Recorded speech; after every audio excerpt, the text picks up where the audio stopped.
Assalamualaikum warahmatullahi wabarakatuh. Ketemu lagi dengan saya Dr. Bram Irvanda dari Irvanda Capital. Kali ini kita akan bahas bab 1 Margin of Safety yang dibikin oleh Seth Klarman. Jadi Seth Klarman ini dianggap sebagai salah satu ahli investasi dan penganut value investor, dianggap nomor 2 di dunia di bawah Warren Buffett. Kalau Warren Buffett disebut Oracle of Omaha, kalau Seth Klarman disebut Oracle of Boston. Nah, kita sekarang ke bab 1, kalau kemarin ke introduction. Nah, di bab 1 ini berjudul spekulator dan investor yang tidak sukses. Jadi spekulator dan investor tidak sukses. Di subbab ini kita membahas investing versus spekulasi. Jadi investasi versus spekulasi itu bedanya apa? Jadi ada quote bagus dari Mark Twain.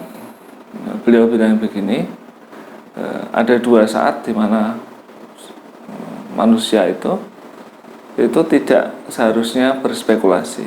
Yang pertama adalah saat dia tidak mampu. Saat kedua adalah saat dia mampu. Jadi kapanpun saatnya kita itu tidak boleh berspekulasi. Kenapa kok seperti itu?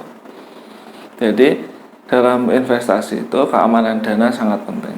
Kalau kita rugi 50%, maka untuk membalikkan modal kita saja itu butuh untung 100%. Jadi ini sangat penting untuk keamanan dana investasi kita.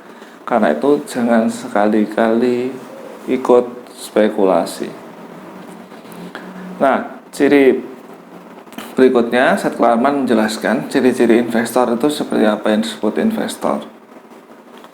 Jadi banyak orang yang merasa dirinya investor padahal aslinya adalah spekulator. Bedanya apa sih? Nah, ciri-cirinya investor satu adalah investor itu membeli atau menjual berdasarkan perbedaan nilai dan harga dari suatu sekuritas. Contoh, suatu perusahaan A, kita itu nilai dasarnya, kita nilai taksirnya, nilai perusahaannya itu 10 triliun. Nah, harganya sekarang 15 triliun. Berarti perusahaan A ini kemahalan. Jadi kita tidak membeli. Nah, ada perusahaan B, nilainya 10 triliun juga. Kemudian dijual di cuma 3 triliun karena dia terimbas COVID. Nah, dari sini maka kita bisa melihat, oh perusahaan ini perusahaan bagus nih. Maka kita membeli, jarak antara 3 dan 10 itu jadi margin of safety-nya. Jadi ciri investor adalah membeli atau menjual dari perbandingan antara harga dan nilai. Kalau harganya lebih rendah daripada nilainya, maka dia membeli. Kalau harganya lebih tinggi daripada nilainya, maka dia menjual. Investor itu bertransaksi bila ia mengetahui sesuatu. Contoh, kita setelah membaca laporan tahunan, kita tahu kalau industri ini ada kayak gini, nanti ini akan berkembang. Contoh sekarang, contoh waktu COVID. Jadi waktu COVID orang-orang pada takut. Jadi kita tahu perusahaan-perusahaan yang bagus itu akan kembali. Nah, jadi investor itu orang yang tahu sesuatu saat orang-orang sedang, satu tidak tahu. Jadi mungkin tidak pernah baca laporan tahunan, laporan keuangan, tidak pernah baca berita atau announcement dari pengumuman dari emiten. Jadi dia tidak tahu kalau emiten ini menjanjikan. Terus yang kedua adalah tidak peduli. Jadi ada contoh perusahaan investasi ya, atau investor institusional. Jadi banyak perusahaan investasi yang memang benar-benar tidak peduli. Jadi suatu sektor dia nggak mau, tidak pernah dilihat juga. Terus yang ketiga adalah memilih untuk mengabaikan. Jadi tahu tapi memilih untuk mengabaikan. Contohnya perusahaan-perusahaan institusi itu ada minimalnya, ada maksimalnya membeli saham suatu perusahaan, ada yang maksimal reksadana itu 5%. Tidak boleh lebih dari 5% kepemilikan satu perusahaan di suatu reksadana.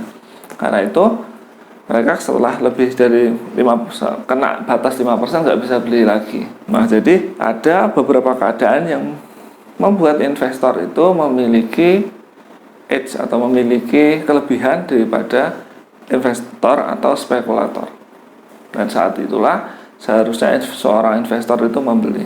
Investor itu harus membeli saat sekuritas itu tampak menarik dilihat dari return versus resikonya. Contoh, kalau karena COVID suatu saham itu dari 200 jadi 100, turun dari 200 jadi 100 per saham, maka resikonya jadi makin kecil karena harga belinya makin murah, returnnya makin besar. Jadi returnnya besar, resikonya makin kecil. Nah, tapi kalau harganya jadi balik lagi malah ke 250, berarti resikonya besar, returnnya kecil. Jadi investor itu yang beli kalau resikonya kecil, returnnya besar. Jadi ketika ada penurunan harga, kemudian investor itu menjual saat return tidak sebanding dengan resiko. Contoh, tadi harga sahamnya sebelum COVID 200. Ketika ada COVID, Maret kemarin turun jadi 100.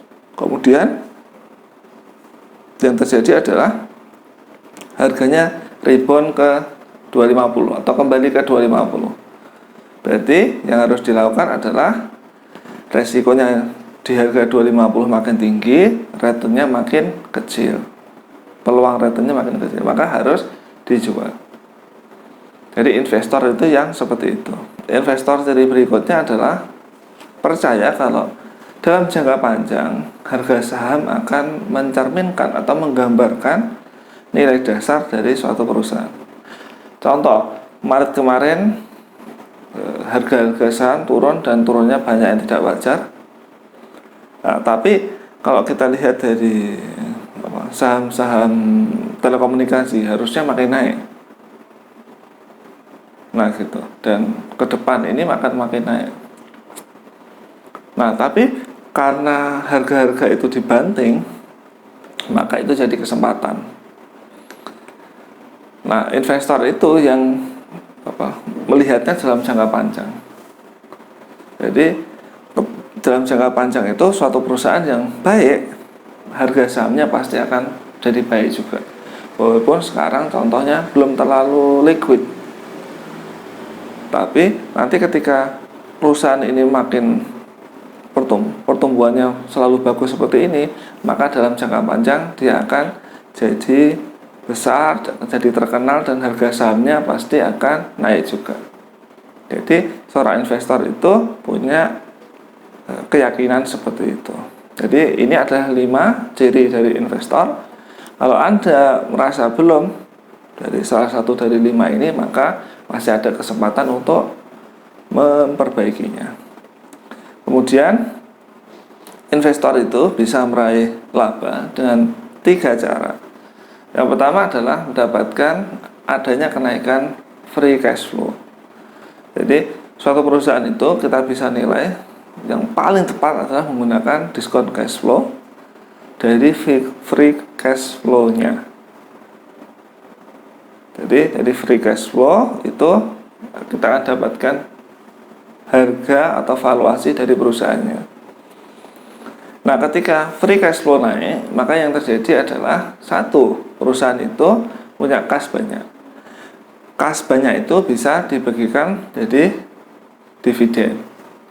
Jadi pemegang sahamnya bisa dapat dari dividen. Terus kas yang banyak ini pasti menaikkan valuasi. Kenapa? Contoh, perusahaan yang cashnya banyak. Contoh Harum kan cashnya banyak.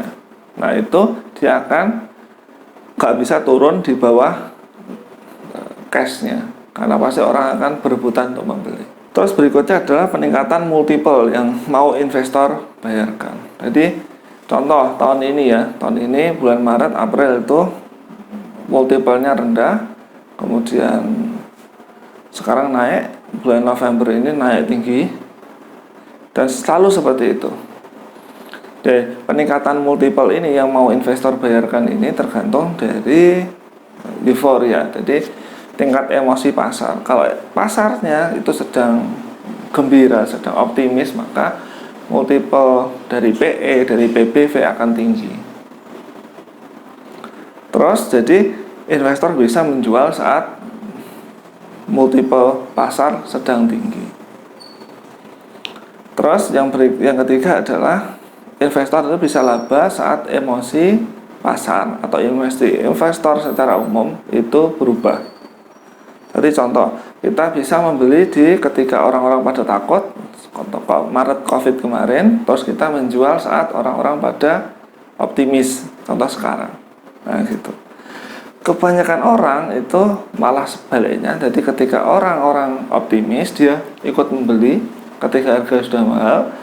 Ketika harganya murah, dia menjual karena takut akan jatuh lagi. Padahal seharusnya investor itu bisa melindungi dirinya dari godaan setan, omongan orang.